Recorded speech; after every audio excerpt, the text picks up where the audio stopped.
sore. Dijawab oleh ahli. Kalau ahli ada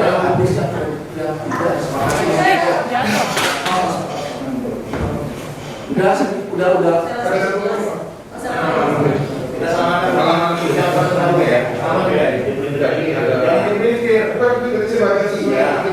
Apa yang kami dakwakan itulah disesuaikan.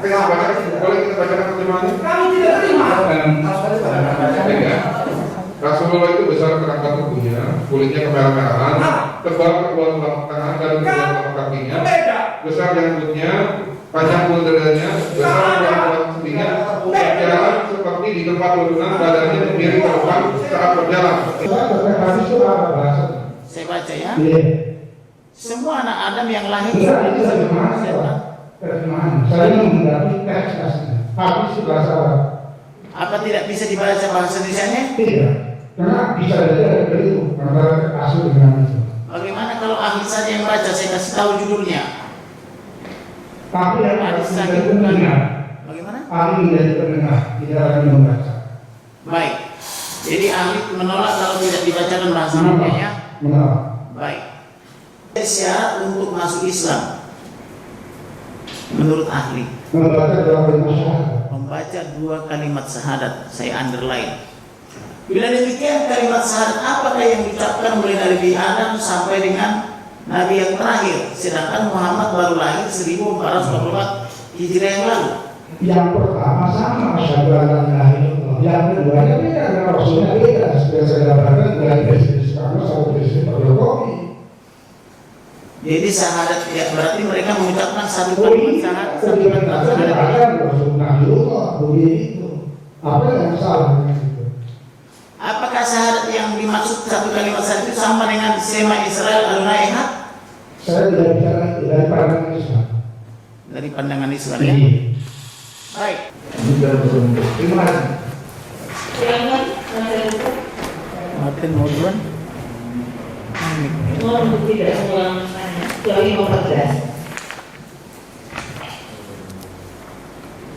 Baik, terima kasih Majelis Hakim. Saudara ahli, saya membaca biografi ahli adalah berlatar belakang sarjana hukum, betul? Betul. Baik, saya lihat profesor ya. Pertanyaan saya, dalam ilmu hukum pidana ada asas yang menyatakan Hensraf Junius. Bisa ahli jelaskan itu? Iya, maksudnya ahli agama kedudukan Islam. Bagaimana? Kedudukan saya di sini ahli agama. Oke. Enggak, saya tadi melihat latar belakangnya. Iya, betul. Tapi secara kedudukan saya ahli agama. Baik. Kemudian sebagai ahli agama Islam ya, Iya. berarti fokusnya kepada agama Islam. Iya. Terkait dengan terdakwa ini, didakwakan pasal 156 junto 156A huruf A. Yang mau saya tanyakan adalah, karena ini menyangkut dugaan atau sangkaan penodaan agama, apakah ahli bisa menjelaskan tentang persyaratan-persyaratan yang diatur oleh Undang-Undang Nomor 1 PNPS tahun 1965 tentang pencegahan penyalahgunaan dan atau penodaan agama atau Undang-Undang penodaan agama terkait penerapan pasal 156 dan 156A tadi? Huruf A? Satu sisi ya, ada di situ. Coba ahli jelaskan. Nah, karena salah satu bukti antara kita dia melarang agama itu kalau seseorang dengan sengaja menyalahgunakan salah satunya simbol-simbol agama, terutama yang berkaitan dengan buku iman. Itu sudah didapatkan dalam keputusan ulama majelis ulama se-Indonesia terkini pada bulan November tahun 2021, termasuk menyalahgunakan atau menghina rukun iman. Salah satunya adalah percaya kepada Nabi dan Nabi Muhammad. Berkali-kali Nabi Muhammad dikatakan sesat, telah ditumbuhi setan segala macam, dan itu sudah terpenuhi unsur-unsur salah satu unsur perbedaan agama. Baik, Dan itu bohong. yang mau saya katakan adalah bahwa di dalam Undang-Undang PNPS nomor 1 tahun 5 tersebut, khususnya pada pasal 2, ada kata wajib secara hukum untuk memberikan peringatan terlebih dahulu oleh Kementerian Agama, Menteri Dalam Negeri, Kejaksaan Agung maupun Kapolri terhadap seseorang yang mau disangkakan atas dugaan pasal 156, 156A huruf A. Yang maksudnya kepada ahli sebagai ahli agama, yang ahli juga tadi mengatakan ikut serta dalam merancang beberapa perundang-undangan, bagaimana ahli memaknai kata wajib di dalam undang-undang PNPS tahun 65 tersebut? Saya bilang ahli tidak dijawab karena ahli sedang ahli agama di sini, bukan lagi berbicara seputar. Yang saya minta dijelaskan adalah kata wajib. Oke, bagaimana kalau di dalam hukum Islam kata wajib itu apakah boleh dikesampingkan atau wajib untuk dipenuhi? Wajib itu sudah baku menjadi bahasa Indonesia.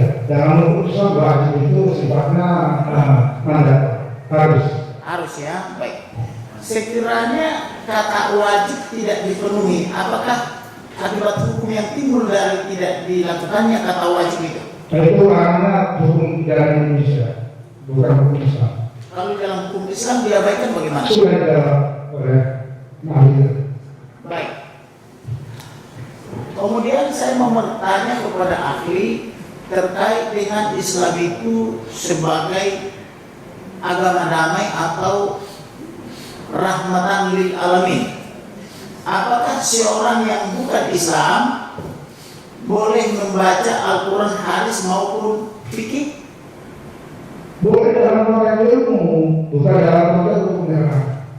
Boleh dalam konteks ini. Iya, ilmuwan. Dalam konteks mana? Baik. Kemudian pertanyaan saya berikutnya adalah terkait dengan salam.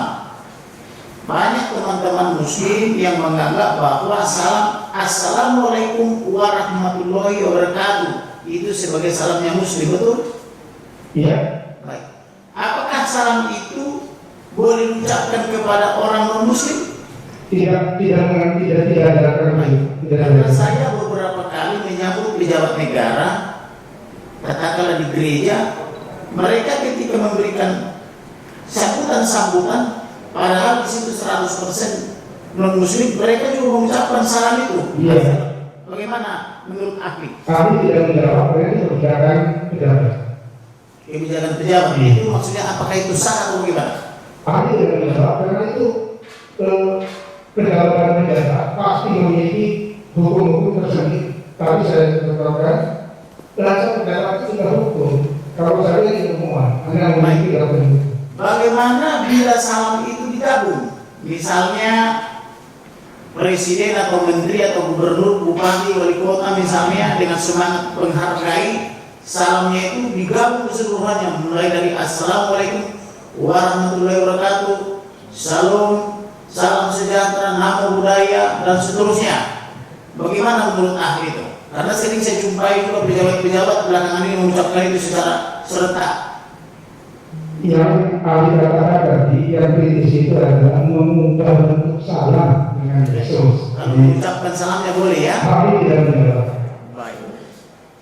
Kemudian yang mau saya tanyakan lagi kepada ahli, bisakah ahli jelaskan mana membaca, mana mengalih bahasakan atau menerjemahkan, dan mana yang menafsirkan di dalam memahami suatu katakanlah Al-Quran, hadis atau fikih? Berarti kalau nanti Quran yang menuntut tafsirnya ya sudah dapat permainannya sudah antum. Bagaimana ukuran tadinya? Saya kasih contoh misalnya ketika terdakwa membaca surat 72 Al-Jin 19, Iya. lalu dibacakan alih bahasanya atau terjemahan Indonesianya versi Kementerian Agama, apakah itu bisa dikatakan sebagai menafsirkan tapi membacakan alih bahasanya? Quran itu wahyu Allah, terjemahan itu adalah produk manusia. Maka terjemahan Quran itu bukan Quran. Kita tidak bisa mengikuti itu saja karena kita yang harus bertanggung jawab. Pertanyaan saya, apakah membacakan ahli bahasa atau bahasa Indonesia itu sebagai menafsirkan, menerjemahkan ya, bukan menafsirkan. Bukan menafsirkan. Baik, pertanyaan berikutnya, ketika dibacakan huruf Arabnya atau tulisan Arabnya, kemudian dibacakan juga terjemahan atau ahli bahasa di bahasa Indonesia, dan tidak dirubah kata-katanya, apakah itu bisa dikatakan sebagai perbuatan bohong? Bohong, karena bacanya salah. Lagu Indonesia ada, kalau kita bacanya salah, itu berarti ini berarti. Lalu apanya yang bohong saudara ahli? Kan bahasa Arabnya benar dibaca, terjemahan bahasa Indonesia benar dibaca, apanya yang bohong? Membacanya salah, karena tidak ada ilmunya. Baik. Antara shin sama sin, antara shot dengan dot. Nah ini yang tadi saya katakan, kelirunya di sini, lagu saja. Lagu, kalau salah itu ya salah kan? Nah jadi nggak apa dilaki. Kalau begitu, terkait dengan Quran itu diturunkan dalam bahasa Arab kepada orang Arab supaya kamu mengerti, kurang lebih begitu saya baca itu ya. Sedangkan kami setelah memeriksa di sini puluhan saksi, hampir tidak ada yang bisa menjelaskan atau membaca kitab-kitab atau ayat-ayat yang didakwakan kepada terdakwa itu. Misalnya surat 72 juz 19. Setiap kali kami tanya, apakah saudara mengerti? Tanyakan kepada ahli, kami tidak mengerti. Surat Maryam 11 ayat 1, ahli juga tidak ada yang tahu. Saksi juga tidak ada yang tahu. Lalu bagaimana kalau begitu? Siapa dong yang berhak supaya tidak sampai salah membaca? Padahal mereka muslim semua loh. Sekarang saya tanya, Pak izin namanya, kalau boleh saya tanya Pak, apakah semua orang di Indonesia ini bisa berbahasa Indonesia? Bolehkah mereka menggunakan bahasa Indonesia padahal nggak bisa bahasa Indonesia? Maaf, ibu saya kita baca Quran, nggak bisa bahasa Indonesia. Jadi nggak jaminan kalau orang bisa harus bisa. Orang Indonesia nggak bisa bahasa Indonesia banyak. Nah itu, jadi jangan dihukumkan semua. Yang saya tanyakan bukan itu, Apa? tentang kewenangan membaca, karena mereka sedang rata-rata usia sudah ujung, bahkan ada yang anggota polisi sudah mau pensiun juga, belum bisa membaca atau belum bisa menjelaskan ayat-ayat itu secara benar. Mereka mengatakan silakan tanya aja kepada ahli kalau yang itu kan begitu. Itu benar, karena dia tidak harus ada sama. Apakah artinya mereka tidak berhak membaca itu? Tidak berhak, karena ada saat saya mau tenis meja saja. Ada saatnya bagaimana membaca Quran harus wudu. Karena kalau itu suci, ini yang keyakinan orang Muslimnya. Memegang Quran harus wudu. Orang lain melihat Quran kan kertas katanya, yaitu pikiran tidak boleh dari suruh. Yang tidak Muslim tidak harus wudu. Tapi orang Muslim mau membaca itu wajib wudu supaya bahkan kita ini suci. Kenapa? Karena Allah itu maha suci. Ini yang saya katakan. Quran setelahnya sudah komen, gitu kan? Karena dipahami semua dengan perasaan dan pikiran. Ada gimana? Saudara ahli, saya mau tanyakan mengenai apakah seorang Muslim yang baik wajib beriman kepada Taurat dan Injil? Mengimani wajib, mengimani. Karena kita tahu, tapi tidak menghasilkan. Dengan kata wajib mengimani ini, apakah seorang Muslim yang baik boleh membaca Taurat dan Injil? Seperti yang kami tahu gitu kan, dibolehkan membaca itu, tetapi pasti rujukan Al-Quran. Karena ini ada Al-Quran itu yang utama, ada yang mutasyabihat. Jadi membacanya itu sepanjang yang masih sesuai dengan Al-Quran, itu. Dan ada satu yang dipastikan tidak boleh ikut menafsirkan, apalagi mengomentari dengan bahasa-bahasa yang melukai pengaruh perbuatan Muslim. Dengan umat Muslim beriman kepada Taurat dan Injil, apakah umat Yahudi dan Nasrani boleh membaca Al-Quran? Kita tidak membahas sama. Yang kita bahas adalah yang disampaikan terdata. Baik. Kemudian, karena di video-video terdakwa itu banyak menyebutkan bahkan mungkin sampai puluhan kali tentang Isa putra Maryam. Yang mau saya tanyakan kepada ahli, apakah Isa putra Maryam itu sama dengan Yesus di dalam Injil? Kami tidak menyamakan. Kami hanya mengetahui dan meyakini yang di dalam Al-Quran tadi sudah disinggung.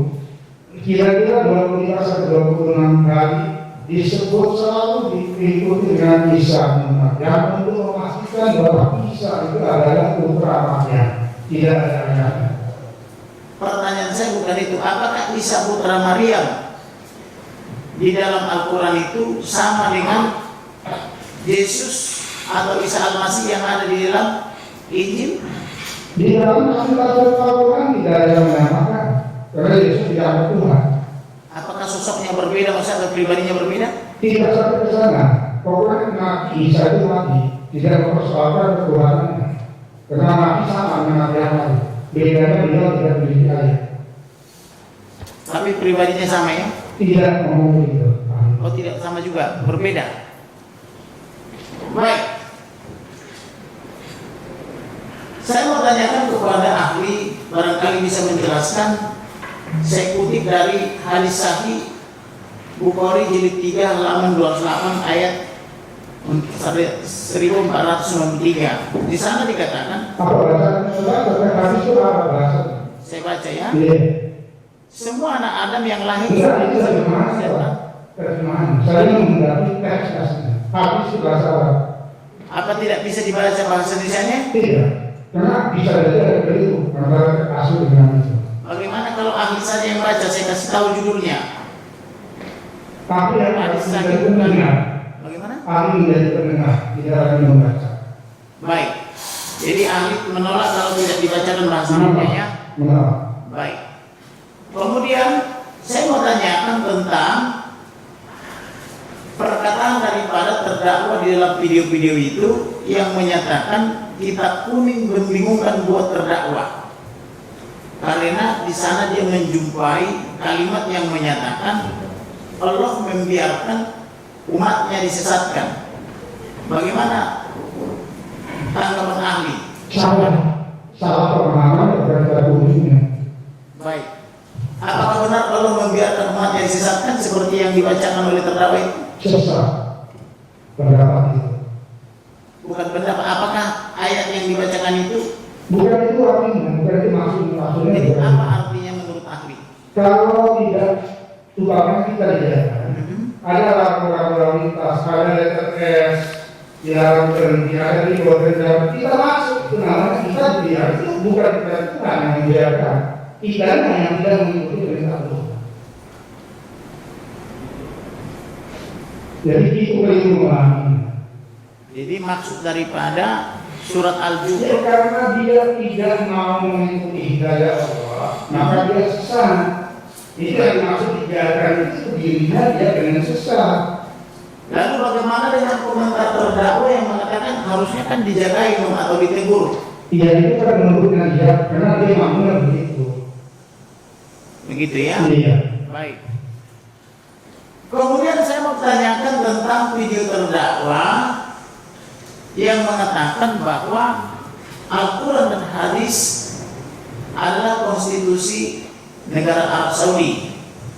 Apakah terdakwa pernah mengetahui bahwa dasar negara atau prinsip-prinsip hukum di dalam negara Arab Saudi adalah berdasarkan Al-Quran dan hadis? Ini perbahasan yang gak nyambung. Mau yang dibahas harusnya Muhammad SAW dengan Saudi. Itu hak mereka. Biarkanlah di dunia ini memiliki hak manusia sendiri.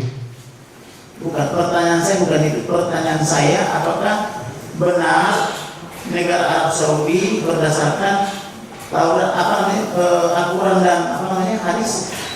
Tapi tidak dijawab. Walaupun tahu. Ahli bisa menjadi dia penjelasan. Oh masukan. Terima kasih kamu ya. Maaf. Iya. Silakan saudara ahli. Yang tadi saya tanyakan. Tidak ada relevansinya pertanyaan ini dengan perkara keterangan. Relevansi informasinya dengan video yang tadi ada 7 video dari dakwah terdakwa. Tidak ada relevansinya dengan keberadaan Indonesia yang tidak berdasarkan peraturan dan berdasarkan surat konstitusi. Itu menyerang negara terserah urusannya terdakwa. Yang saya tanyakan ahli, Iya. apakah Arab Saudi itu konstitusinya adalah Al-Quran dan hadis? Saat kami tidak dalam pertanyaan ini. Ahli tidak mau menjawab Iya. ya. Baik. Kemudian saya mau menanyakan tentang video lain dari antara 7 video yang diputarkan oleh jaksa penuntut umum kemarin. Di sana dikatakan bahwa jangan mau diperalat oleh Arab, kan kurang lebih gitu ya, atau jangan mau dijajah begitu. Kaitannya dengan adanya kegiatan naik haji, umroh dan sebagainya. Pertanyaan saya, apakah dalam berangkat ke umroh itu ke sana maupun haji itu mengeluarkan biaya yang sangat besar seperti yang dikatakan oleh terdakwa harus memberikan devisa yang sangat besar ke sana? Besar kecil itu relatif, saya tidak ada punya uang atau besar mahal. Itu berbeda. Sekarang itu harus sampai belasan tahun. Jadi murah. Murah ya, baik. Kemudian, apakah betul bahwa ada agen-agen dan pemutar-pemutar komisi ketika pergi ke sana? Saksi tidak mengetahui. Baik. Kemudian kaitannya dengan terdakwa ini informasinya pernah tinggal di Arab Saudi bersama keluarganya kurang lebih 10 tahun. Barangkali ahli pernah mendengar orang-orang yang menjadi TKI, menjadi TKW di Arab Saudi, mereka juga pulang-pulang sudah bergelar haji atau hajat. Pertanyaan saya, apakah orang yang pergi naik haji menjadi tenaga kerja, baik TKW maupun TKW, berhak untuk berhaji di sana? Atau ada larangan? Islam Muslim berhak untuk haji dan diberi kesempatan oleh pemerintah tersebut. Baik. Karena rukun Islam. Karena rukun Islam yang kelima ya. Iya. Baik. Kemudian ahli tadi mengatakan bahwa semua nabi sejak dari awal beragama Islam, betul? Lalu tidak melakukan. Baik. Apakah yang menjadi syarat untuk masuk Islam?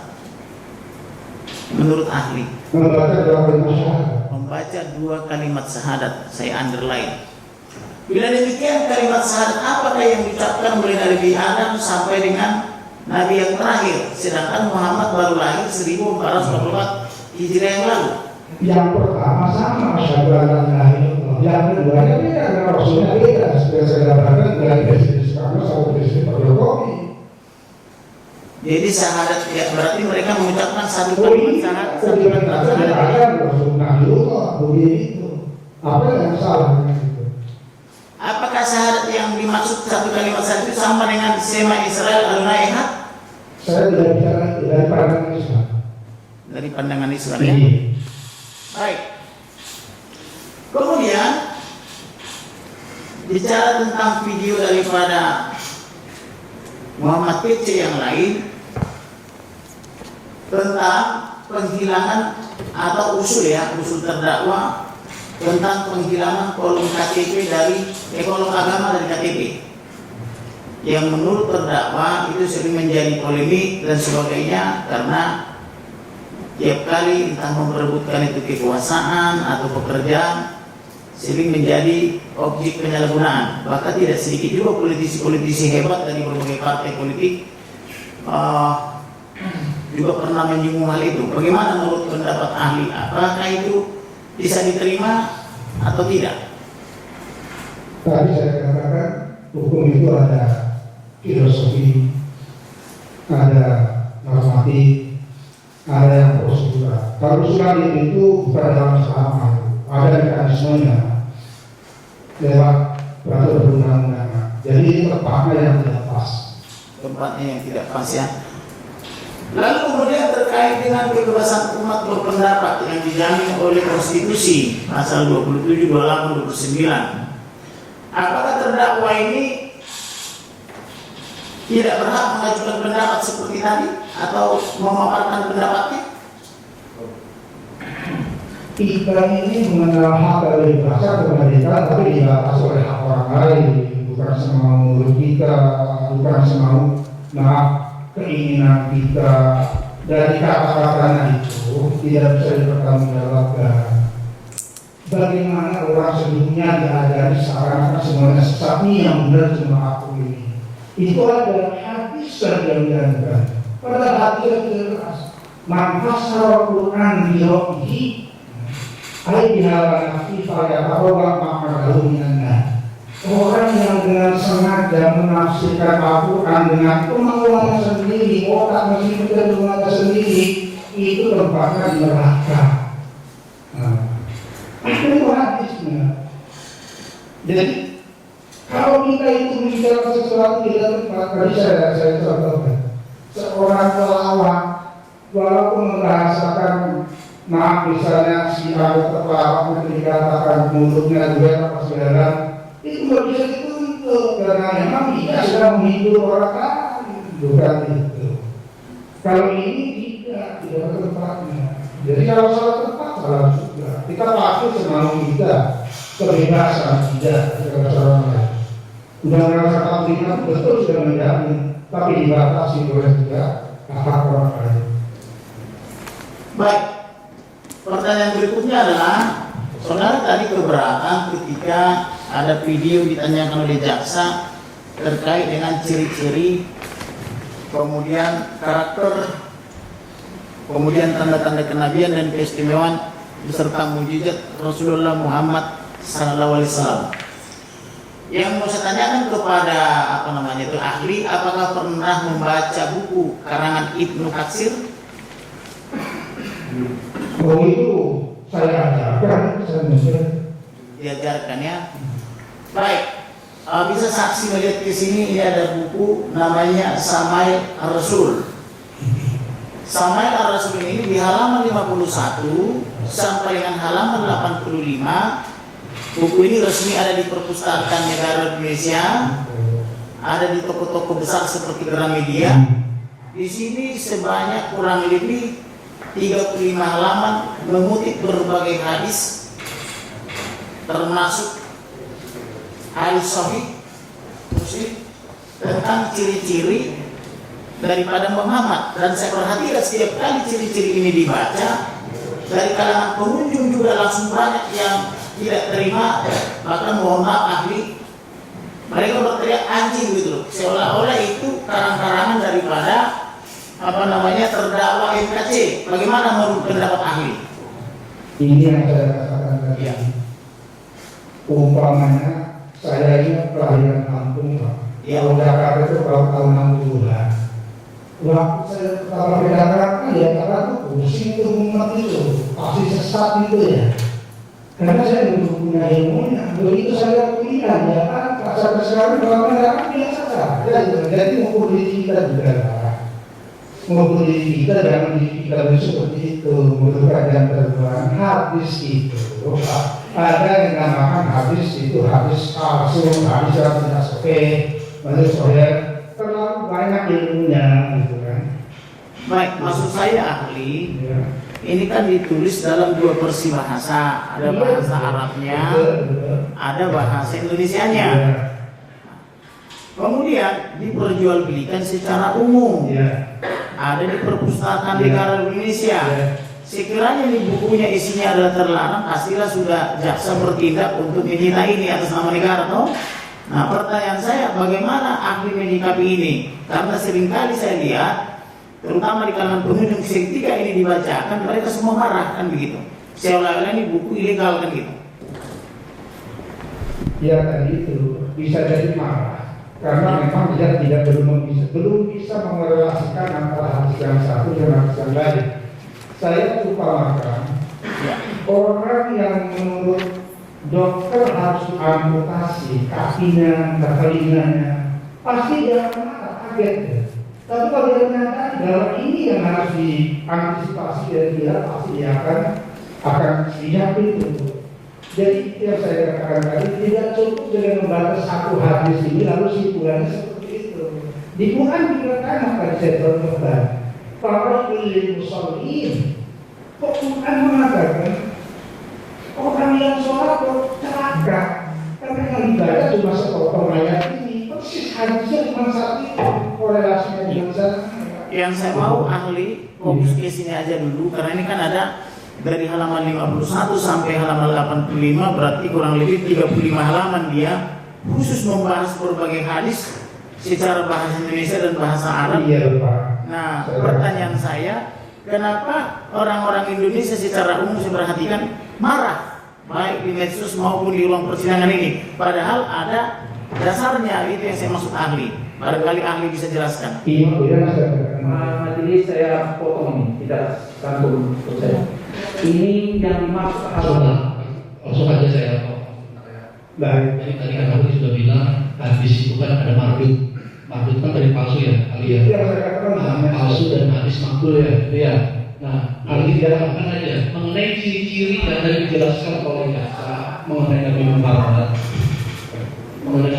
tadi yang juga yang sampai nasihat hukum itu masuk dalam hadis mardut atau makbul menurut penilaian ahli.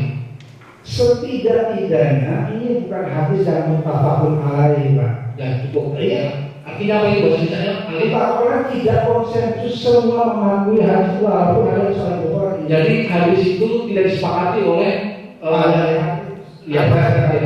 Apakah tidak lebih baik ahli periksa dulu hadisnya itu? Karena ini kan banyak hadis. Ahli maaf berdiri ya. Takutnya nanti Profesor periksa dulu lah. Biar fair. Iya. Masih Ke depan. tolong depan doang ya. Ini kan diperdebatkan ya masalah ciri ini. Baik, ahli ke Karena depan. sudah silakan Pak. Ahli ya. Kalau gratis ya. Bapaknya mau ke depan.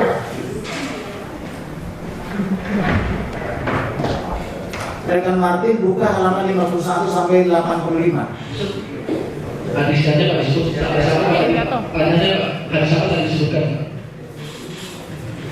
Bisa dipakai. tolong bikin form biar yang mencatatkan dia tentukan Oh, dijawab ya dia harus yang menjawab. Hadis apa yang ditanya? Dan ciri Nabi Muhammad. Pada halaman 57 ini ada dibacakan ya. Iya. Jika aku memandang Rasulullah, Dia tidak mengerti bahasa Arab, Pak. Oh, tidak mengerti aku ya. Iya. jika aku memandang Rasulullah, maka kukatakan kedua matanya bergerak pada langit bukan gelap.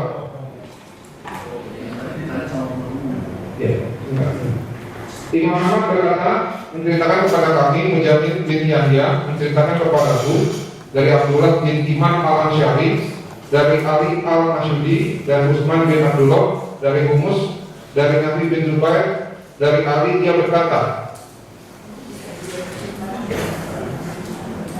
ya,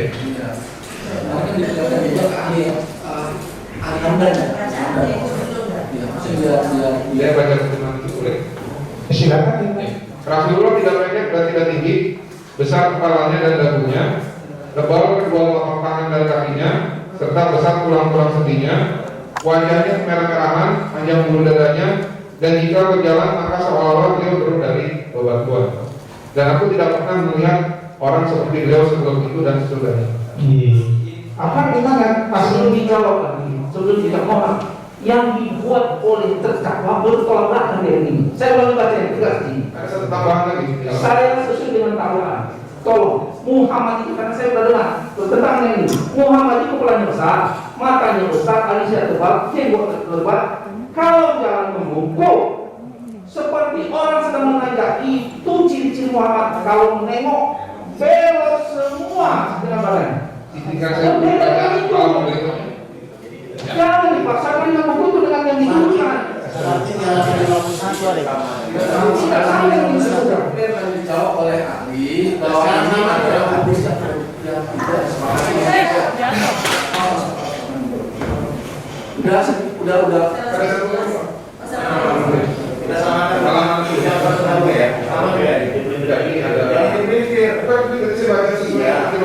Apa yang kami bawakan itu harus disesuaikan. Boleh kita bacakan terjemahannya? Kami tidak terima.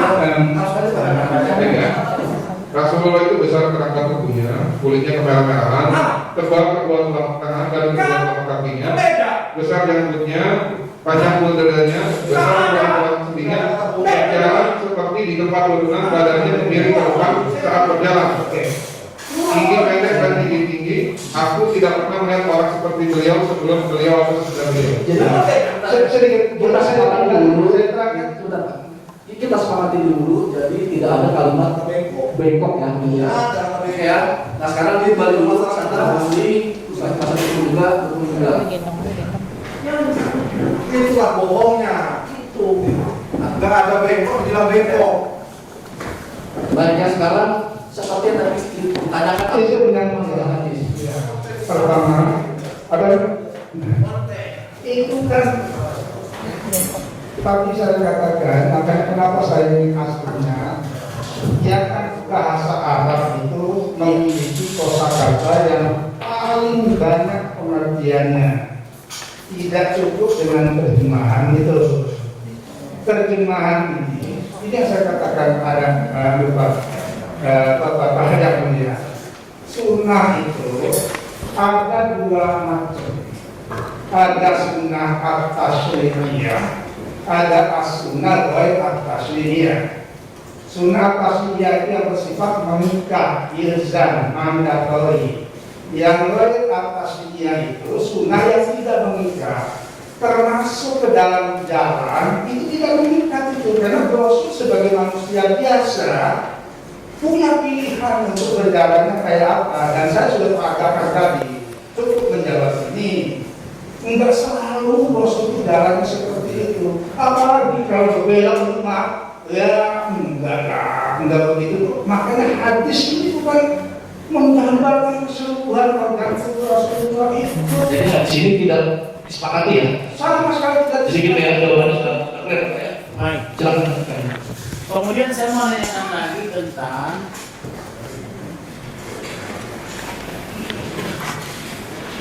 apakah Allah itu benar berfirman? Berkalam kalau bahasa Al-Quran. Berfirman itu kan terjemahan. Kalau itu sama dengan berfirman atau tidak? Oleh umum diartikan sama. Baik. Apakah dalam Muslim firman itu yang dimaksud adalah Al-Quran? Kalau firman Allah itu ya itu pasti benar. Baik. Tapi ada juga hadis namanya hadis qudsi. Itu yang saya katakan tadi masih banyak yang mulia.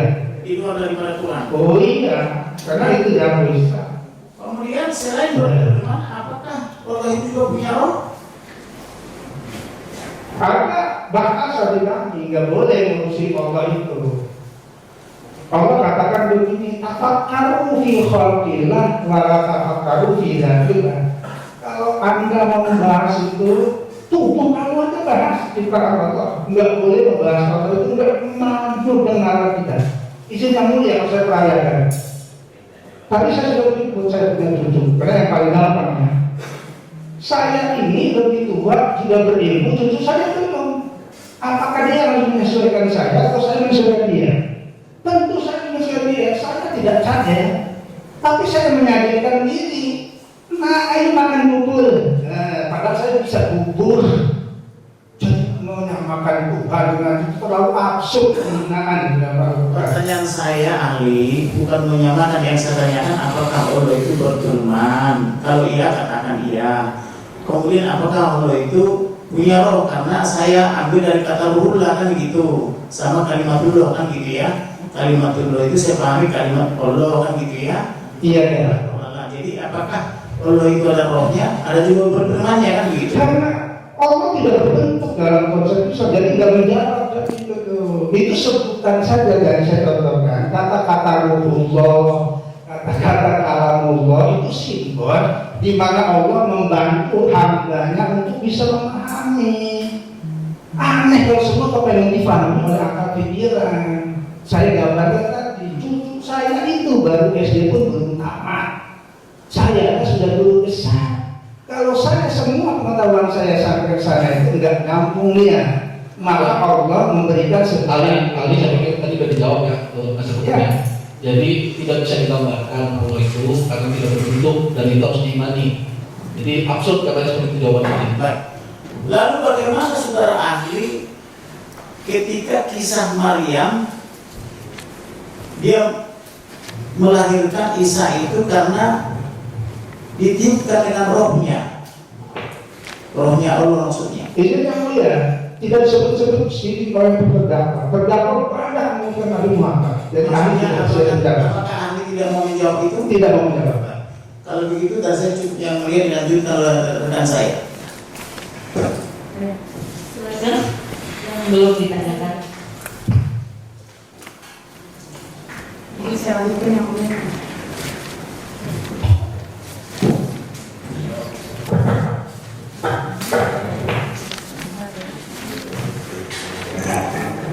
Semakin dulu kalau bisa.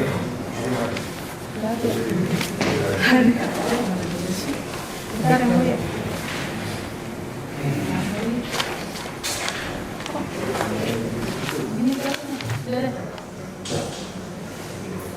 Baik saudara ahli,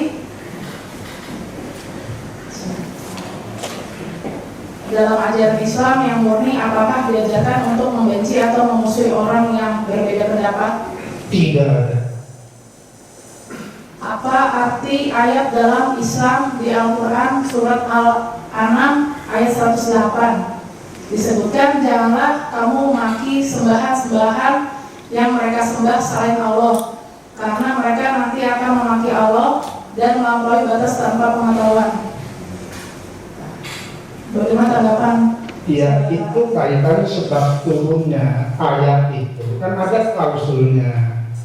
Karena terjadi pertengkaran di antara orang yang berbeda agama. Bukan hanya sekarang ini, sudah di zaman para nabi dahulu sudah terjadi. Maka Quran memberikan pesan, janganlah Anda mencela begitu. Kenapa mencela? Tidak perlu. Karena keyakinan dia itu kira-kira jangan kita kasihkan gitu, dan langsung dihukum balik. Jadi penyebab turunnya itu ayat itu perlu dipersoalkan. Siapa yang menuliskan Al-An'am ayat 108? Apakah dalam ajaran Islam yang luhur diajarkan untuk mengolok-olok sesembahan lain apabila keterangan terdakwa sebagai respon atas pernyataan oknum ustaz? Bukankah ini penggenapan ayat tadi? Istri yang mulia tidak ada kaitan dengan kesaksian kami. Pertanyaan yang lain. Apakah Allah mengajarkan kebencian? Apakah yang membenci atau memusuhi orang atau golongan lain itu justru bentuk ketidaksetujuan terhadap perintah Allah? Istri yang mulia tidak ada kaitan dengan yang dikabulkan. Selalu berputar pada Muhammad, Islam, lalu kepada Islam. Apakah yang diucapkan terdakwa tidak bisa diperdebatkan atau dijawab lagi oleh umat Islam? Karena salah ya, tidak diperdebatkan. Yang namanya debat itu dalam Quran ada 3 struktur. Yang pertama itu adalah berdialog. Kalau dialog itu imbang, nggak sepihak gitu kan. Kalau tidak tahu bertanya, ada etikanya, ada yang bermujadalah. Yang mujadalah itu debat kusir. Ada yang menghakimi sendiri. Nah ini kan sudah dihakimi sendiri oleh yang bersangkutan. Kalau terdakwa FKC bohong, siapa yang dibohongi? Kalau Islam imannya kuat, apa bisa jadi benci atau memusuhi Kristen karena ungkapan-ungkapan terdakwa? Yang pasti menimbulkan reaksi yang keras dari banyak orang. Buktinya dihadirkan ke pengadilan dan pengadilan mengabulkan. Apakah ada agama mengajarkan kebencian atau memusuhi agama lain? Agama yang mana? Dalam keseluruhan maksud saya. Kami lagi berbicara Islam, karena Islam yang nanti oleh terdakwa terus nggak pernah menyebut agama yang lain. Sekian dan dua lagi. Kesalahan mana saja dalam Islam yang hanya Allah berhak menghukumnya? Sudah jelas pertanyaannya yang mulia. Kesalahan mana saja dalam Islam yang hanya Allah berhak menghukumnya? Tidak jelas pertanyaan buat saya. Kan ada kesalahan manusia itu disebutkan bahwa ada kesalahan yang dihukum secara dunia maupun di akhirat gitu. Pada dasarnya kalau Apakah ada spesifik? Pertanyaan saya seperti ini, kesalahan mana saja dalam Islam yang hanya Allah berhak menghukumnya, dan kesalahan mana saja dalam Islam yang manusia berhak menjadi hakim Izin tidak relevan dengan yang dibahas. Pertanyaan yang lain. Ya, sekian, terima kasih. Cukup dari penasihat hukum. Cukup yang mulia, terima kasih. Ini pertanyaan saya sedikit saja. Ya. Mohon maaf, apabila saya mungkin mengulang, tetapi Baik, yang mulia. mengulang pertanyaan dan sebetulnya saksi sudah menjawab. Hanya saja ini untuk dicatat di berita acara. Ya. Tadi untuk bisa menafsirkan, ya, Al-Quran itu ada 15 cabang ilmu pengetahuan. Tadi sudah saksi sebutkan Al-Quran, hadis, ijma, namun belum bisa dilengkapi lagi. Saksi, mohon maaf ya kalau saya mengulang. Baik, yang mulia izin. Menurut salah satu ahli tafsir namanya Al-Imam Jalaluddin As-Suyuti menyebutkan minimal untuk bisa diakui menafsirkan Quran itu minimal memiliki 15 cabang ilmu itu tadi. Ya. Ada yang meningkatkannya kepada 6. Saya katakan tadi di antaranya Muhammad Rashid Ridho. Kenapa ahli memetik ini? Karena ini sudah dia mengakui kepakaran beliau sah sebagai mufasir. Nah, di antaranya tadi mengetahui, menguasai ilmu bahasa Arab itu salah satunya. Mengetahui ilmu-ilmu Al-Quran, menguasai ilmu hadis, menguasai ilmu fikih dan usul fikih, ya, menguasai ilmu sosiologi disebut dalam ilmu akhlak dasar dan lain sebagainya. Cukup menyebut separuh itu sudah lebih. Kemudian kalau untuk metodenya, Bapak, Metodenya minimal ada 4 macam penafsiran Quran itu. Kan tadi saya umpamakan main pingpong, main tenis, bolanya sama-sama bola, ukurannya harus berbeda. Ya, bola kaki itu 11 pemainnya, volleyball itu berapa 6 ya? Nah itu permainan saja sudah ada aturan main ya. Berarti ini Quran yang itu nggak ngerti ditanyakan makanya. Ya, ahli keberatan menerangkannya. Wong nggak mudah menerangkan. Ada metodenya. Ada metodenya. Tapi dia pernah dikutip kan. Kali upama sejak servis sudah nggak pas pada koridor yang ada.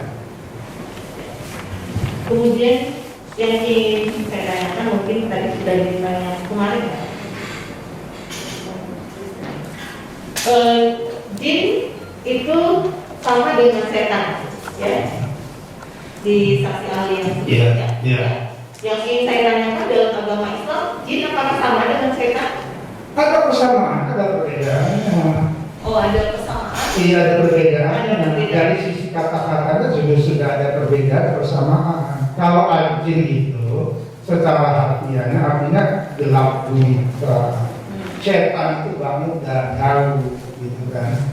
Tapi personifikasinya kan ada kesamaan, sama-sama dari api. Menurut Quran ya. Tapi menyebutkan ada manusia yang berperilaku jin. Saya jelaskan. Itu kan di surat An-Nas tadi saya katakan, minajin nabi An-Nas.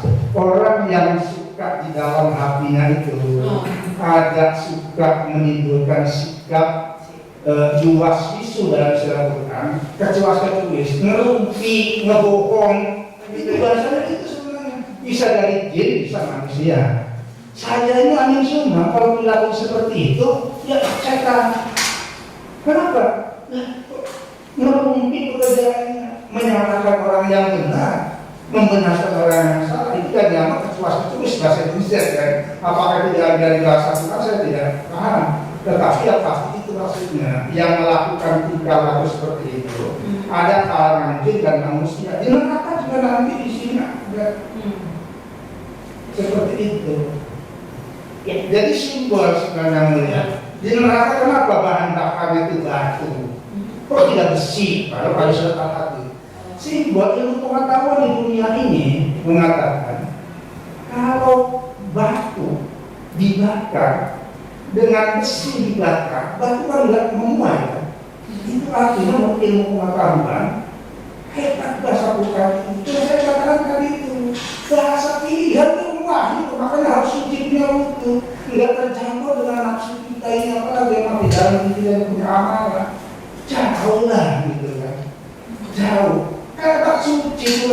Karena umat Islam nggak memaksa orang lain. Maka saya pun harus butuh kalau mau baca Quran itu. Sholat itu butuh, dan butuh itu nggak sah sholatnya. Jadi nggak bisa diukur dengan jadi kita semua. Wajar kalau umat Islam itu banyak yang tersinggung, marah segala macam. Makanya sudah diberi konsep kita ini. Sudahlah jangan ikut ikutan. Tadi saya gambarkan. Kalau Anda sudah bercerai dari istri Anda atau Anda sudah di suami Anda, ngapain Anda ngobrol itu? Nah, ini digambarkan bahasa gitu. Itu yang. Terima kasih, Pak. Dilanjutkan Pak Elson. Baik, tadi Pak Profesor ya Pak jelaskan mengenai poin-poin dari konten yang disiarkan oleh terdakwa dan video-video umumnya, begitu juga oleh penasihat hukum. Saya tidak mengulang keseluruhan, tapi saya mau menyampaikan kepada ahli begini. Terdakwa ada menyampaikan pada pokoknya Nabi Muhammad itu dikerubungi jin, ya. Tetapi dari ahli yang kita dengar kemarin, ahli Pak Hamdan, ya, ahli Hamdan namanya, itu menyampaikan di surat Al-Jin ayat 1. Ini kalau saya bacakan artinya bagaimana ya? Barang bukti ya. Dibacakan surat Al-Jin. Al-Jin apa? Terdakwa mengatakan Nabi Muhammad itu dikerubungi oleh jin. Tapi dalam surat Al-Jin ayat 1 terdakwa sebutkan artinya apa? Ya kan dikatakan Sekarang ada yang kita terjemahkan ya. Qul uhiya ilayya annahu istama'a nafarun minal jinni. Itu kan bunyinya itu. Artinya apa? Artinya Allah memberikan wahyu kepada Muhammad, Qul itu katakan Muhammad. Ya. Uhiya ilayya, diturunkan wahyu kepadaku. Annahu istama'a nafarun minal jinni, bahwasanya segelintir atau sekelompok ini yang ya sudah saya jelaskan. Seakan saja ya Ifa ada apa Oh ada jamaah saya langsung ke artinya ada biar kita. ya artinya itu. Jadi karena jin ya ada sebagian jin itu yang muslim yang mukmin mengagumi ketika mendengar Al-Quran. Jadi jin itu datang karena mendengar Al-Quran. Sama tidak artinya dengan yang dikatakan oleh terdakwa Nabi Muhammad salah. Nah, sekarang dari konten ini kan sudah saya salah satu saja ya. Ada beberapa Quran yang lain dan apabila saya ulang itu juga ada beberapa. Tapi ini saya ambil contoh satu. Apakah itu ditafsirkan atau menerjemahkan? Menerjemahkan secara literal secara harfiah. Bisa saya artikan dari ada ahli ya bahwa itu menerjemahkan itu adalah hanya tata bahasa. Kalau menafsirkan itu pemahaman yang betul yang mana? Pemahaman akan Karena kalau tadi aku kita itu pemahaman. Isinya ya. Ini pendapat ahli. Ya. Tidak terpengaruhi dengan pendapat yang lain. Silakan dilanjutkan. Pemahaman itu baru akan dipahami hasil kesimpulan kalau sudah ada penafsiran. Maka bisa disepakati itu penafsiran atau terjemahan? Terjemahan, dan saya terjemah terjemah itu ada edukasi ada bermacam. Ada terjemahan yang dilakukan oleh terdakwa menafsirkan terjemahan harfiah yang oleh mayoritas mufasir salah hukumnya. Bahkan ada yang dikeluarkan oleh terdakwa. Ada ayat Al-Qur'annya, kemudian dipikir oleh terdakwa dikeluarkan melalui lisan. Itu salah dia mengambil pemahaman tanpa penafsiran. Konteksnya itu apa? Penafsiran? Bukan, dia menggunakan tanpa penafsiran. Kalau pendapat dalam yang namanya penafsiran itu begini yang mulia maaf. Ini bukan ngajari maaf ya. Yang namanya menafsirkan itu menjelaskan mulai dari maksud kosakata sampai kepada relevansinya dengan kata lain, kalimat lain, ayat lain, sampai surat lain. Maka Quran itu kan nuqtatil wahidah, satu kesatuan yang utuh dan menyeluruh. Saya katakan tadi, uang 1 miliar, uang 1 rupiah, nggak ada 1 ya, bukan seperti itu. Jadi kalau seandainya itu hanya memotong satu ayat, itu tetap Sebenarnya salah. itu menerjemahkan. Kan menerjemahkan copy paste tadi itu seperti di dalam hadis seperti yang Kalau menerjemahkan berarti hanya menyalin kan gitu. Begitu Pak. cara terjemahan bukan yang satu atau kata kerjaan baca gitu kan.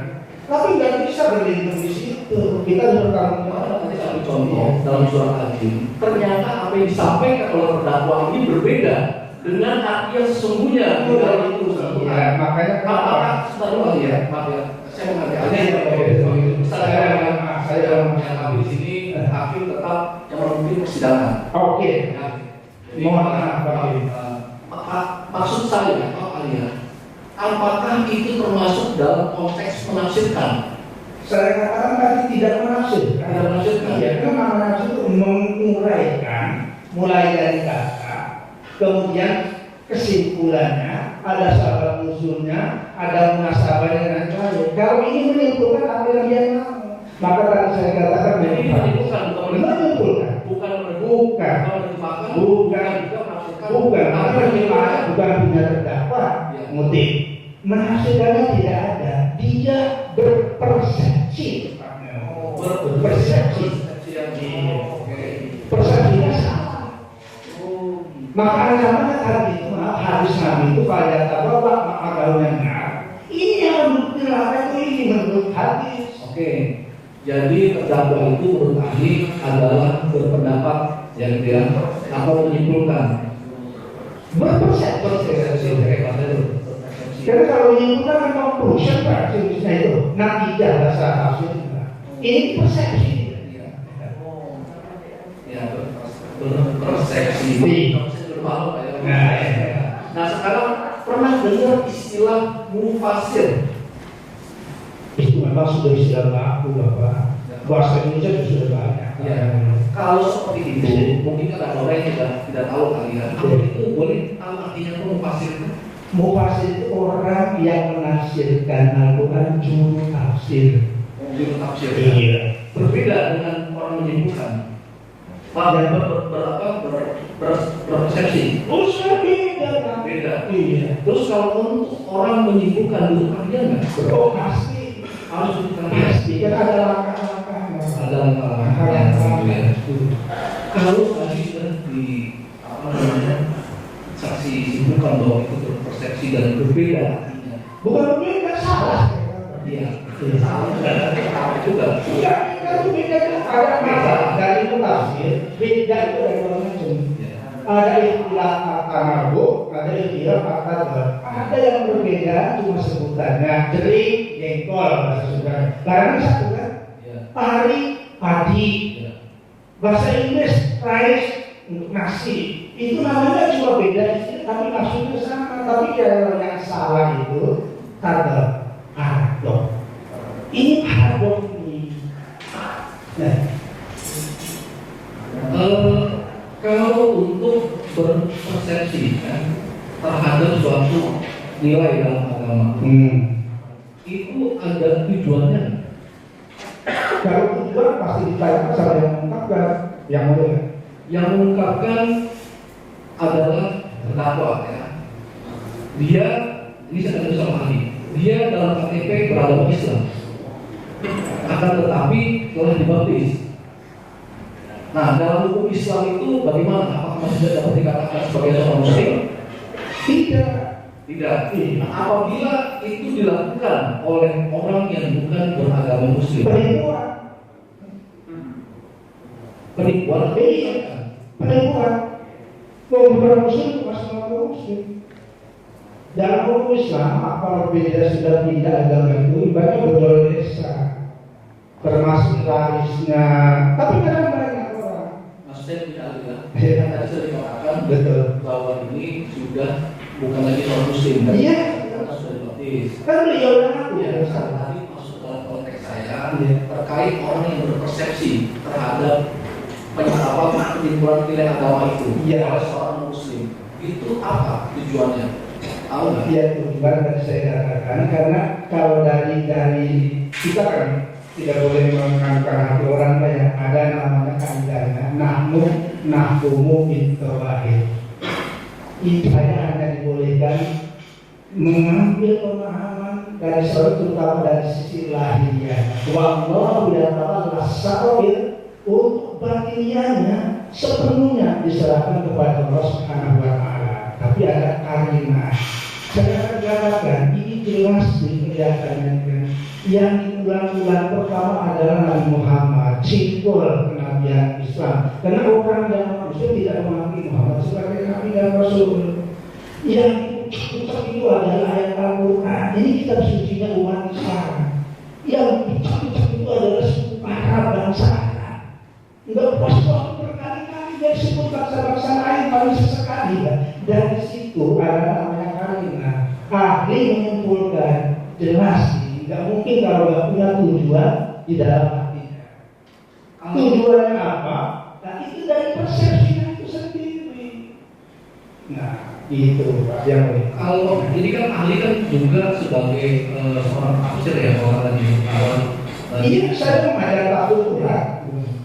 Saya pernah membaca literatur mengenai klasifikasi tafsir. Betul. Tapi ini yang mau saya tanyakan kepada ahli, dalam menyimpulkan suatu nilai ya dalam agama itu ada klasifikasinya. Dalam menyimpulkan, Ya, dalam menyimpulkan atau mempersepsikan ayat-ayat dalam suatu suci Al-Quran. ya pasti ada. Ada. Saya beri contoh nih, maaf yang mulia. Bahan yang sama dengan rasa bumbu yang berbeda akan menimbulkan perbedaan rasa dan menimbulkan perbedaan suka. Maaf, bukan aja berbeda.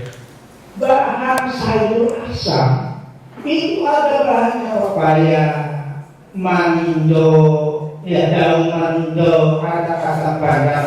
Bumbunya bumbu sayur asam. Pasti namanya sayur asam, rasanya asam. Tapi walaupun pepaya dia campur dengan yang lain, dibikin lode, bumbunya lode. Dalam keterangan itu persidangan itu harus dapat dimengerti ya maksudnya ya. Oh iya. Jadi bisa langsung singkat saja ya. Ini klasifikasi dalam bentuk tafsir. Ya. Apakah ini sama atau tidak dengan metode dalam mempersepsikan? Kami saya ini hanya mengenali ada tidak dalam persepsikan ya. Satu harus ada sumber tafsir, sumber yang akan dipersepsikan. Apakah itu harus ada?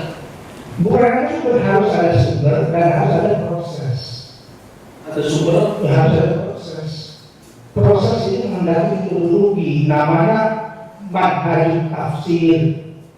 Ada metodologi, dari saya contohkan untuk bagi saya ada semua ada. terus kemudian saya itu apalagi Namanya prinsip yang mulia qawaid tafsir. Artinya kaidah-kaidah penafsiran. sumbernya ini bisa nggak disandingkan dengan kitab suci lain? Oh tidak. Seperti itu hanya untuk yang memperkuat. Ibarat ada mana yang primer, Kalau kita ambil pendapat atau penyampaian ahli tadi lah, ini seperti teori ya. iya. Jadi teori Iya. itu. Kalau untuk sumber dalam Al-Quran dalam Kan yang pertama Quran sama. sama gunungnya dulu, Al-Quran dan Al-Quran misalnya. Iya. Apa seperti itu? Persis. Kalau ini terdakwa tidak. Tidak. Apa yang saksi lihat tadi? Dia yang saksinya tadi hanya ahli dia yang ada. Hanya dia membacakannya saja dia satu saja. Karena memang tidak pede dengan bacaannya itu. Saya katakan harus saja menurut saya. Kalau saya menyanyikan itu sangat pasti selok dimarahi orang. Masa lagi saya saja dengan bilang kalau maaf berlalu Indonesia ya merdeka aku negeri Indonesia ya merdeka bisa lalu namanya bahasanya salah itu satu sendiri aku bangsa Jadi sumber itu harus dari Al-Quran kesalahan itu sendiri, hadis dan sebagainya. itu sudah rampung ya. Oke. Terus apakah metode yang kedua masuk ke dalam jenis penyajian apakah memang harus dalam satu kalau saya dengar saya dari ahli yang lain, satu akidah ya, untuk mempersepsikan ini harus orang yang satu akidah gitu dengan kitab atau yang diimani. Tadi yang ini sudah saya contohkan, maaf, kalau ini akan berkaitan dengan unsur keimanannya, itu harus beragama Islam, harus beragama Islamnya ya. Nah kalau yang beragama lain mempersepsikan, ya, mempersepsikan. Nah kalau ini kan dia sudah di ini ya, di baptis, mempersepsikan kitab suci Al-Quran boleh tidak? Iya tidak boleh, kan sudah ditinggalkan. Yang mulia.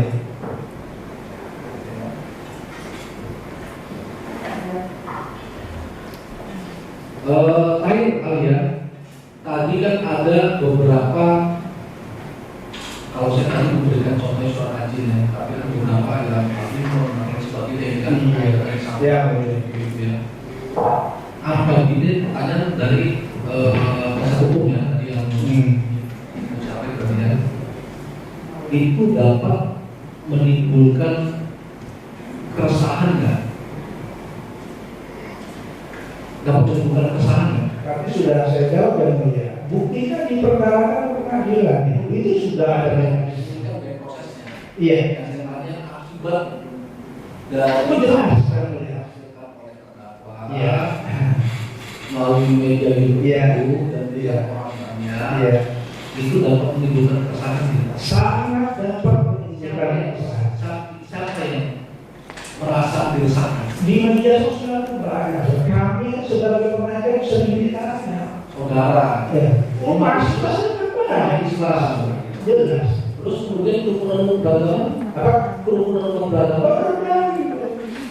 Pasti akan terganggu karena apa? Karena menyebut dalam persona dan mempresentasikan Islam. Kalau orang bijak, kalau misalnya itu menyebut persona, saya datangnya mungkin urusan pribadinya. Tadi saya contohkan yang mulia maaf. Seorang suami marah sama istri. Ada anak-anak yang marah itu nggak karena bahasanya itu koda, kalau siapa saja membagi buka. Itu yang saya katakan ada mukadal hak, ada mukadal makhluk. Sudah saya tambahkan. Kalau seorang pelawak, ya tidak akan dihukumi. Itu contoh gambaran di rumah tangga ada itu. Yang mulia, bagaimana dengan umat yang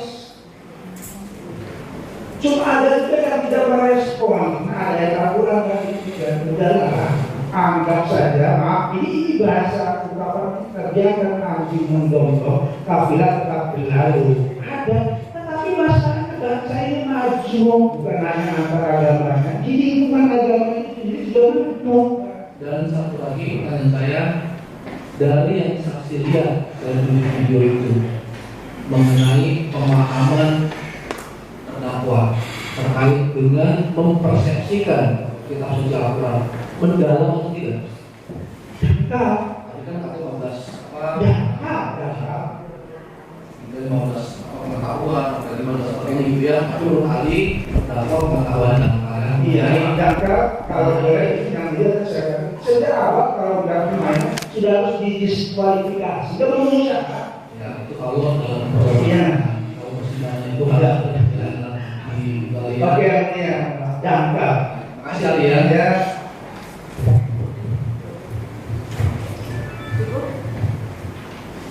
Cukup dan untuk Saya ada pertanyaan terakhir. Silakan yang mulia. Sebetulnya apa yang salah? Ini tadi sudah dikatakan juga ya, cuma saya ingin mempertegas saja. Apa yang salah sih? Apabila si terdakwa ya, yang tadinya beragama Islam, dia kemudian juga pernah mengikuti pendidikan pesantren, ya. Kemudian dia mengimani agama lain. Apa ini kan yang ingin saya tanyakan? Apa karena memang ya tadi pengetahuannya yang ahli disampaikan ya. Apakah memang karena faktor lingkungan atau karena memang tidak mendalami lebih lanjut mengenai agama Islam atau ada faktor lain? Tapi itu dapat saja. Ya, ini dari sisi ahli, karena menyangkut agama itu kan keimanan yang mulia ya. Yang keimanan itu pasti yang bersangkutan. Nah, tadi saya sudah katakan kita tidak boleh menghukumi hatinya orang lain walaupun kadang-kadang bisa dibaca. Tetapi ada beberapa ya urusan pengakuan menganggap pesantren berapa yang terserah pengakuan namanya sudah saya jelaskan tadi. Ya sekarang kan ada pengakuan itu dari orang lain, lembaga lain, ada keterangan, ada apa jadi ya sudah yang itu. Tapi Quran mengajarkan bahwa ini masalah iman terutama masalah hidayah. Hidayah itu ada dua yang mulia. Mohon maaf izin bukan mengajari apalagi meminta karena saya ditanya dari sisi pandang ilmu yang ahli ketahui hidayah itu ada dua macam. Ada hidayah pasif namanya, ada hidayah aktif. Kalau orang non muslim masuk Islam itu ada yang dapat hidayah pasif, ada yang dapat hidayah aktif. Biasanya yang dapat hidayah aktif ini adalah ilmuwan yang cerdas yang sadar wah itu ribuan orang di pulau Eropa sekarang ini di cari perjalanan supaya itu enak sedang gitu ya, ratusan persen menurut agama Islam banget. Jadi ada yang keluar, ada yang masuk, itu sudah biasa itu, biarkan dihormati ya. Cuma tadi itu, nah kalau sudah ditinggalkan kan katanya tadi jelek Islam ini, nabinya pembunuhnya lalu ngapain masih pusing? Jadi seakan-akan masih itu benci tapi itu menurut saya atau itu tapi benci. Jangan-jangan kena nggak untung itu. Jadi istrinya sebenarnya cantik gitu ya, karena nggak dimodalin, nggak dikasih lipstick, nggak dikasih kayaknya jelek. Masakannya nggak tahu bumbunya gitu. Ya saya udah sadar sederhana itu karena istilahnya saja harus berulang-ulang saya kalau mau menggunakan istilah nah bukan untuk hati. Nah ini mohon maaf izin ya supaya lebih mudah.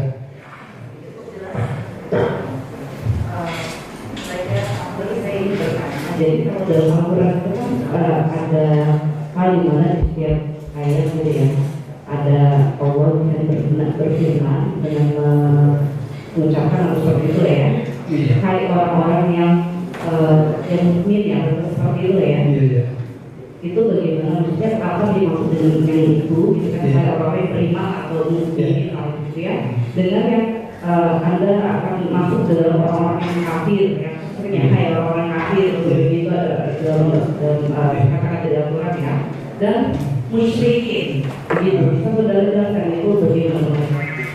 Kalau di dalam Al-Quran yang mulia dalam surat Al-Baqarah yang saya bacakan pertama, orang yang mengimani rukun iman yang lima termasuk mengimani para nabi dan rasul itu adalah orang mukmin. Ya.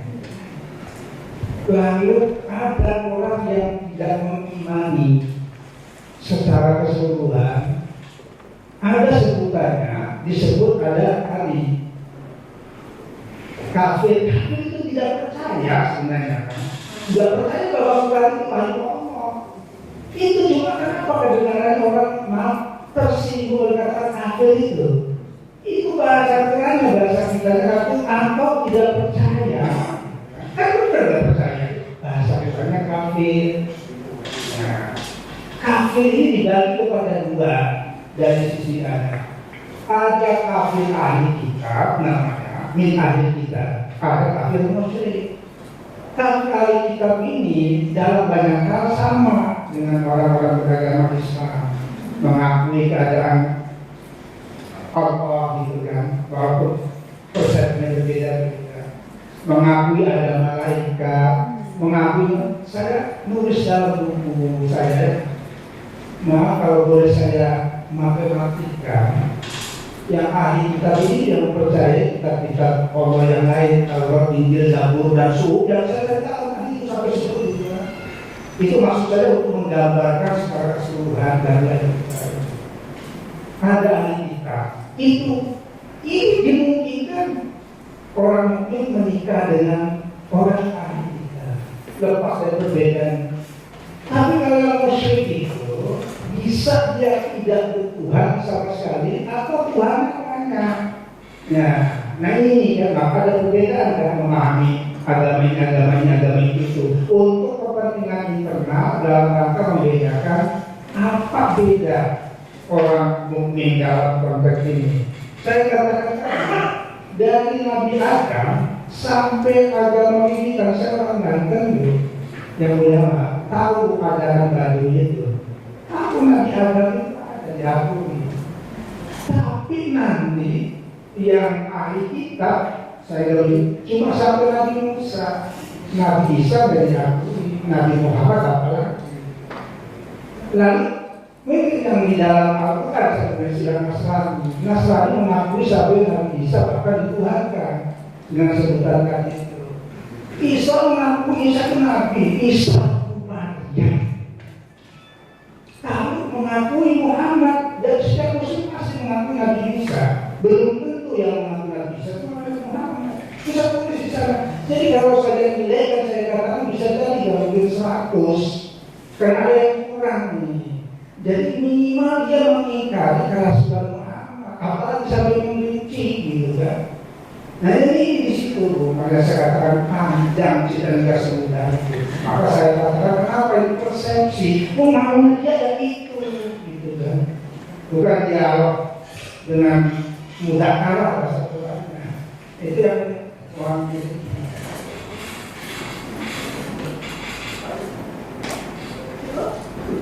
Cukup ya? Ternyata pertanyaan? Ada?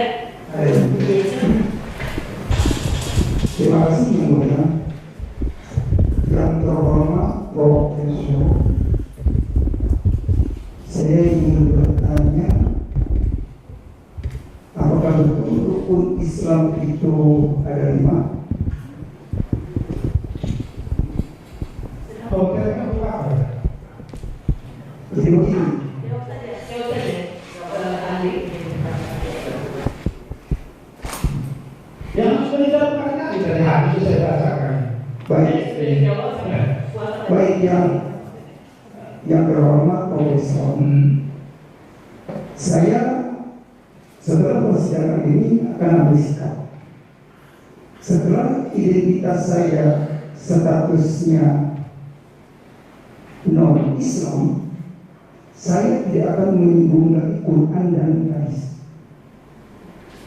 Kemarin saya berani menyatakan bahwa membaca Quran dan hadis karena saya masih merasa orang beragama Islam dan background saya adalah pernah belajar di pesantren. Itu saja.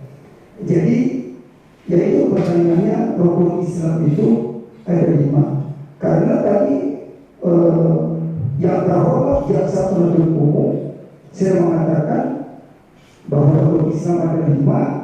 Kemudian saya katakan dengan bahasa Arabnya, kalau Islam khomsatun, kalau pesantren itu khomsatun, kalau bahasa Arabnya itu khomsah. Khomsah itu artinya 5. Nah, kemudian apa? Kemudian Pak ahli mengatakan bahwa itu tidak berdasar. Saya membaca rukun Islam itu punya dasar yaitu 30. Yaitu pertanyaannya itu rukun Islam betulkah ada 5? Kalau ada 5 berarti benar saya mengatakan agama Islam khomsah. Itu saja pertanyaannya. Terima kasih yang mulia. Izinkan mulia. Iya, rukun Islam itu iman. Kan tadi saya sudah jelaskan hadisnya dibaca bagaimana saudara. Hanya terdakwa ini dari 5 rukun iman itu apa saya katakan diucapkan hanya puasa yang tidak disinggung-singgung, yang zakat, yang terutama haji ya, sampai digambarkan Hajar Aswad. Nah, dunia mengakui Umar bin Al-Khattab radhiyallahu anhu itu adalah pemimpin dunia. Itu dunia, bukan hanya mengumpulkan Islam. Ilmu hukum acaranya itu yang dikatakan beliau itu dipampang di berbagai pengadilan, termasuk beliau.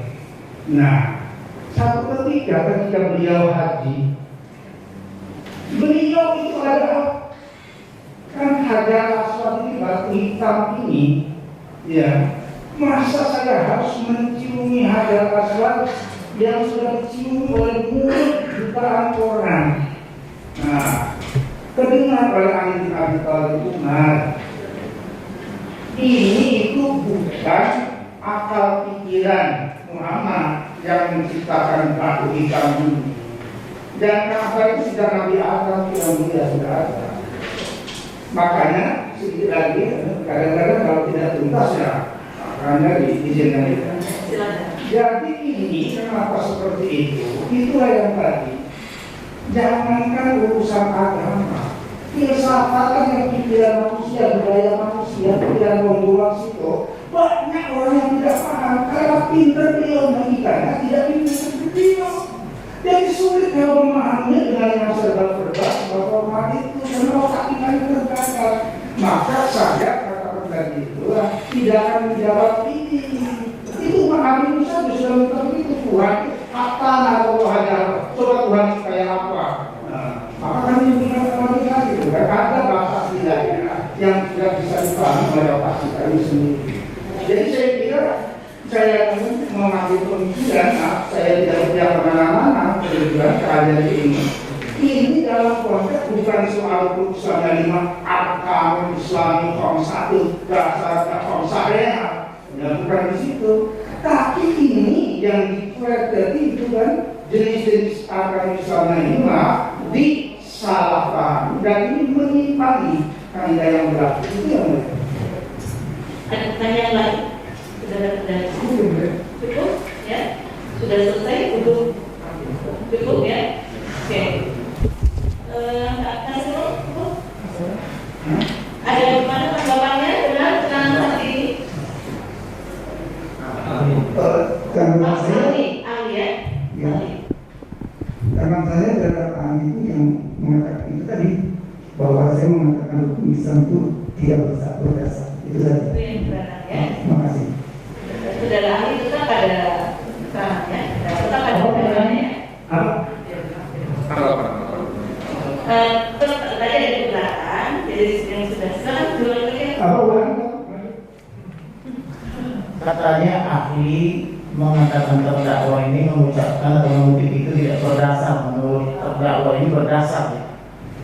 Iya, ini yang dia berdasarnya tadi kan disebutkan kitab Asy-Syifa. Ya, ahli sudah menyampaikan, ahli tetap ada keterangannya, tetap ada keterangan yang sudah disampaikan. Tidak diskomunikasi. Karena pada sini saya dasar hukum Islam 5 itu kan terdakwa mengutiknya dari kitab umum tadi. Saya katakan itu tidak berdasar. Karena kalau kalian konsep hadis Nabi ini benar, yang mulia. Bunyi hadisnya bunyinya Islamu ala konsep. Jadi beda antara kitab kuning itu bukan dasarnya hadis Nabi. Beda status Nabi dengan Imam An-Nawawi Al-Bantani, Jago belajar di Banten itu. Ahli tetap ada. Terima kasih ahli sudah memberikan keterangan sidang hari ini. Berarti sudah selesai ya untuk hari ini. Kita lanjutkan besok. Ya, ada beberapa saksi. Ahli. Untuk yang offline kita juga sama satu yang dari Pak Andika kemudian besok offline. Iya. Kita mulai 8:30. Ya. Baik, Pak Andika. Kita yang offline itu dulu ya. Ya. Iya. Sudah gimana? Jam 8:30. Jadi yang mulia, tapi kami usul untuk kalau masih ada pemutaran video supaya pagi-pagi serentak semuanya ahli-ahli itu menonton videonya sekiranya diperlukan untuk ditonton. Ya. Ya. Pagi. Berarti di sidang sudah besok tanggal berapa? 28 ya. Termasuk yang online yang mulia ya, sudah ada program yang menonton.